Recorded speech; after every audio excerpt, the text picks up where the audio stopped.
کہ تاجدار کائنات صلی اللہ علیہ وسلم تک تو انسانیت کی ہدایت کے لیے انبیاء مبعوث ہوتے رہے، تو جب نبوت کا دروازہ بند ہو گیا تو کیا ہدایت کا دروازہ بھی بند ہو گیا؟ ذہن سوال کرے گا، کیا اب محبوب علیہ السلام کے بعد قیامت تک انسانیت کی ہدایت کا سامان ختم ہو گیا ہے؟ کیا انسانیت کی ہدایت کے لیے کوئی بھی ذریعہ نہیں رہے گا؟ تو سامعین، اس کا جواب تاجدار کائنات صلی اللہ علیہ وسلم نے ارشاد فرمایا۔ سنن ابی داؤد کی حدیث مبارکہ ہے، جس کو امام طبرانی المعجم الاوسط میں بھی نقل کرتے ہیں۔ ان ابی ہریرہ رضی اللہ تعالیٰ عنہ قال رسول اللہ صلی اللہ علیہ وسلم ان اللہ یبعث لہذہ الامہ علی رأس کل 100 سنۃ من یجدد لہا دینہا۔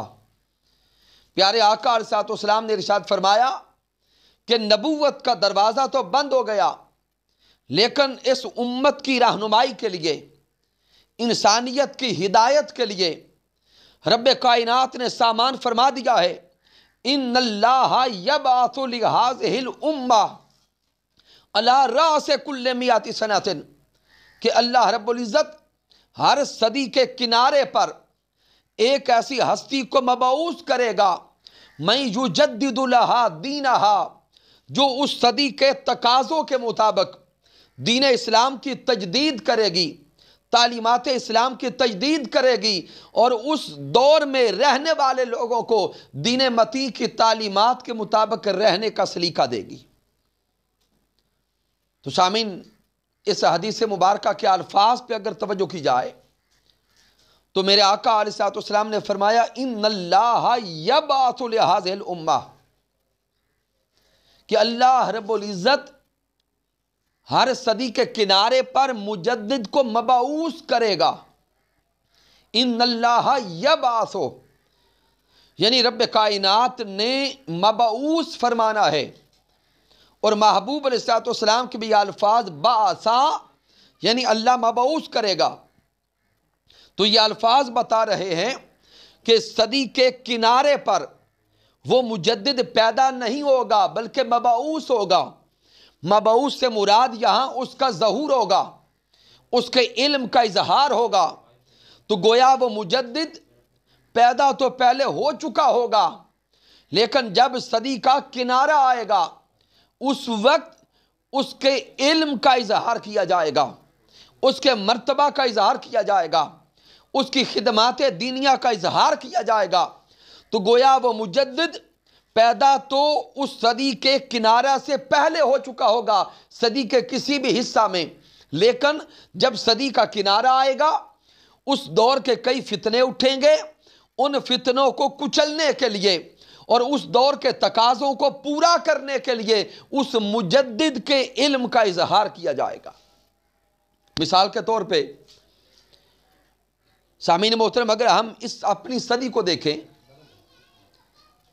تو یہ صدی سائنس کی صدی کہلاتی ہے۔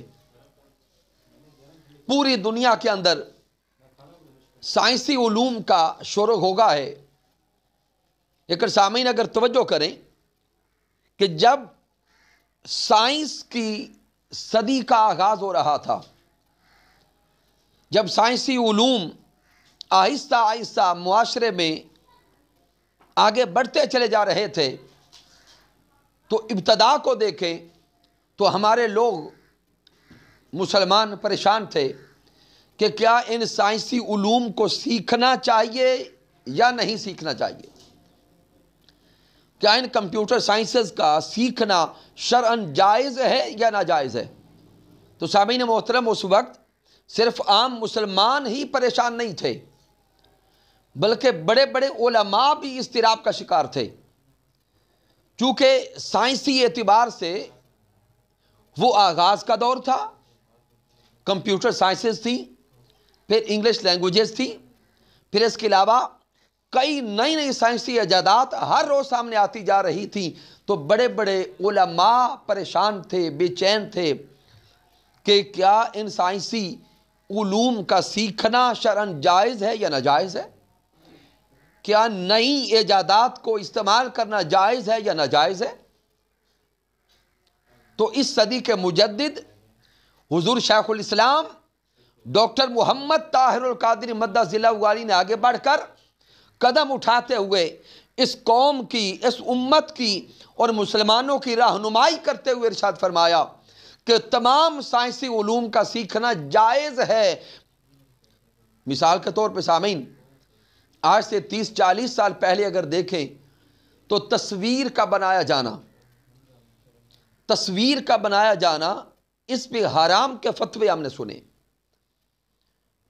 کثیر لوگ کہا کرتے تھے کہ تصویر کا بنانا ناجائز ہے، حرام ہے، عمل کفر ہے، جبکہ اس صدی کے مجدد حضور شیخ الاسلام ڈاکٹر محمد طاہر القادری مدہ ضلع والی کے آپ خطابات کو سنیں۔ آج سے 35-40 سال پہلے ہی آپ نے اپنے خطابات کی ریکارڈنگز کا آغاز کر دیا تھا، تصاویر بننے لگ گئی تھی، اور انہی تصاویر کے پیش نظر حضور شیخ الاسلام پہ بڑے بڑے فتوے بھی لگائے گئے۔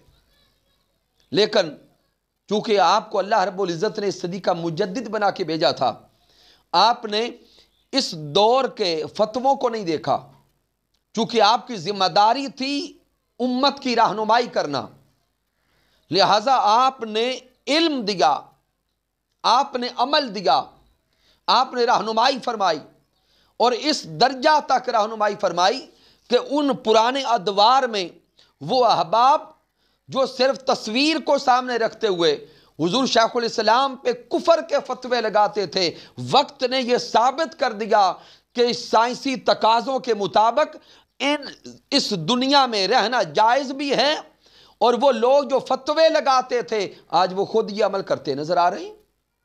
لہٰذا نقطہ یہ سمجھانا مقصود ہے کہ جو صدی کا مجدد ہوتا ہے، رب کائنات اس کو وہ بصیرت دیتا ہے، وہ علم دیتا ہے، وہ فہم دیتا ہے، وہ ادراک دیتا ہے کہ وہ صدی کے تقاضوں کو دیکھتے ہوئے امت کی رہنمائی کرتا ہے، نہ کہ اس دور میں رہنے والے کچھ لوگوں کی زبان زد عام سے جو باتیں نکلتی ہیں ان سے پریشان ہو کے عمل چھوڑ دیتا ہے۔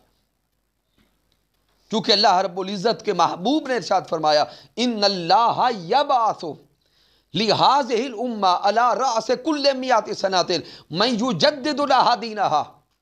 اس مجدد کی ذمہ داری ہوتی ہے کہ اس صدی کے تقاضوں کو پورا کرتے ہوئے وہ انسانیت کی رہنمائی کرے اور دین متی کے مطابق لوگوں کو جینے کا سلیقہ دے۔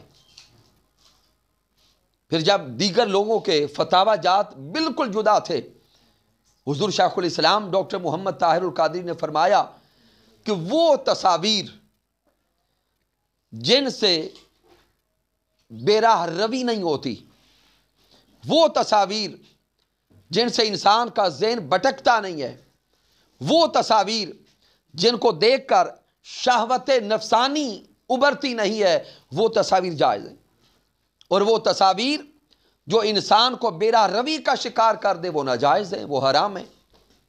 تو آج الحمدللہ پوری قوم اور قوم کے رہنما اسی فتویٰ پر قائم ہے۔ پھر سامعین محترم، اسی دور میں ہم نے دیکھا کہ سائنس کے حوالہ سے بھی ایک اضطراب پیدا ہوا کہ کیا سائنسی علوم کو سیکھنا جائز ہے یا ناجائز ہے؟ کیا کمپیوٹر سائنسز کو سیکھنا جائز ہے یا ناجائز ہے؟ کیا میڈیکل سائنسز کی نئی ایجادات کی طرف جانا جائز ہے یا ناجائز ہے؟ پھر موبائل سامنے آ گیا، پھر موبائل کے بعد مختلف ایپس سامنے آتی چلی گئی، تو لوگ سوال کرنے لگے کہ کیا ان چیزوں کا استعمال جائز ہے یا ناجائز ہے؟ تو اس صدی کے مجدد نے رہنمائی فرمائی کہ ہر وہ شے جو تمہیں اللہ اور اس کے رسول کے قریب کر دے وہ جائز ہے، اور ہر وہ شے جو تمہیں اللہ اور اس کے رسول سے دور لے جائے وہ ناجائز ہے۔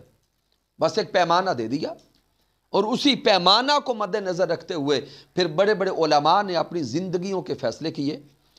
تو سامعین محترم، پہلا نقطہ یہ سمجھا رہا ہوں کہ مجدد کی ضرورت اور اہمیت کیا ہے۔ اللہ رب العزت مجدد کو مبعوث کیوں فرماتا ہے؟ پھر سامعین اسی نقطہ کے تناظر میں آگے دیکھیں کہ ماہرین تاریخ انسانیت یہ لکھتے ہیں کہ ہر 100 سال کے بعد انسانوں کے رہنے کا انداز بدل جاتا ہے، انسانوں کی سوچ بدل جاتی ہے، فکر کے زاویے بدل جاتے ہیں، اس نئے دور کے تقاضے بدل جاتے ہیں۔ مثال کے طور پہ آج سے اگر 100 سال پہلے کا دور دیکھیں تو جو آج سہولیات موجود ہیں وہ 100 سال پہلے سہولیات موجود نہیں تھی۔ ممکن ہے کہ اس دور میں الیکٹریسٹی، یہ بجلی بھی نہ ہو، یہ اے سی کا تصور نہ ہو، موبائل انٹرنیٹ کا تصور نہیں تھا۔ اس کے علاوہ اگر ہم آج اپنے دور کو دیکھیں، اپنے گھروں کو دیکھیں اور آج سے 100 سال پہلے کے ادوار کا تھوڑا سا ہم تخیل بھی کریں تو ذہن واضح طور پر بتا دیتا ہے کہ جو آج انداز رہن سہن ہے وہ آج سے 100 سال پہلے نہیں تھا۔ تو جب وقت 100 سال کم و بیش گزرتے ہیں تو انسانوں کی سوچیں بدل جاتی ہیں، ان کی سوچوں کے زاویے بدل جاتے ہیں، رہن سہن کے انداز بدل جاتے ہیں۔ تو اب ضرورت اس امر کی ہوتی ہے کہ کوئی ایسی ہستی آئے جو اس نئے دور کے تقاضوں کو پورا کرتے ہوئے تعلیمات اسلامیہ دے، تاجدار کائنات صلی اللہ علیہ وآلہ وسلم کی تعلیمات کے مطابق جینے کا شعور دے۔ تو مجدد اس لیے آتا ہے کہ اس دور کے علمی تقاضوں کو، اخلاقی تقاضوں کو، معاشرتی تقاضوں کو وہ پورا کرتے ہوئے لوگوں کو شعور دیتا ہے، فہم دیتا ہے، علم دیتا ہے اور ادراک دیتا ہے کہ اس تقاضوں کے مطابق، تعلیمات اسلامیہ کے مطابق جینے کا شعور یہ ہے۔ اس لیے رب کائنات مجدد مبعوث فرماتا ہے۔ گویا عرفاء کی زبان میں اگر یہ بتایا جائے کہ مجدد کی ضرورت و اہمیت کیا ہے، مجدد کیا کام کرتا ہے، تو عرفاء فرماتے ہیں کہ مجدد کا کام یہ ہے، شراب کہن در جام نو، شراب کہن در جام نو، مجدد اس دور کے نئے برتنوں میں مشروب وہی پرانا پلاتا ہے۔ اس دور کے تقاضوں کے مطابق برتن بدلتا ہے، ظرف بدلتا ہے، لیکن مشروب وہی عشق مصطفیٰ کا، مشروب وہی محبت مصطفیٰ کا، مشروب وہی تعلق مصطفیٰ کا دیتا ہے۔ تو برتن اس لیے بدلتا ہے کہ لوگ اس دور کے برتن کو پسند کرتے ہیں، لیکن اس برتن کے اندر مشروب وہی پرانا محبت مصطفیٰ صلی اللہ علیہ وسلم کا رکھتا ہے۔ جیسے نئے زمانے میں عقیدہ اور نظریہ وہی پرانا دیتا ہے جو تاجدار کائنات صلی اللہ علیہ وآلہ وسلم خود عطا فرما کے گئے۔ یہ تو سامعین محترم، محبوب علیہ السلام نے اس حدیث مبارکہ میں یہ پیغام ہم تک پہنچا دیا کہ اللہ رب العزت ہدایت انسانی کے دروازے کو ہمیشہ قیامت تک کھلا رکھے گا۔ نبوت کا دروازہ پیارے محبوب علیہ السلام کی ذات اقدس پہ بند ہوا ہے، لیکن اللہ رب العزت اب ہدایت انسانی کے لیے قیامت تک ہر صدی کے کنارے پر، ہر صدی کے سرے پر مجددین کو مبعوث فرماتا رہے گا۔ پہلی صدی ہجری سے لے کر آج 15ویں صدی ہجری تک کوئی صدی بھی مجددین سے خالی نہ رہی ہے، نہ قیامت تک رہے گی، کیونکہ یہ اللہ رب العزت کا اپنا انتظام ہے۔ رب کائنات کی بارگاہ اقدس میں دعا ہے کہ مالک کائنات ہمیں قرآن و حدیث کا فہم بھی عطا فرمائے اور اسی علم کے مطابق عمل کرنے کی توفیق عطا فرمائے۔ والسلام علیکم ورحمۃ اللہ وبرکاتہ۔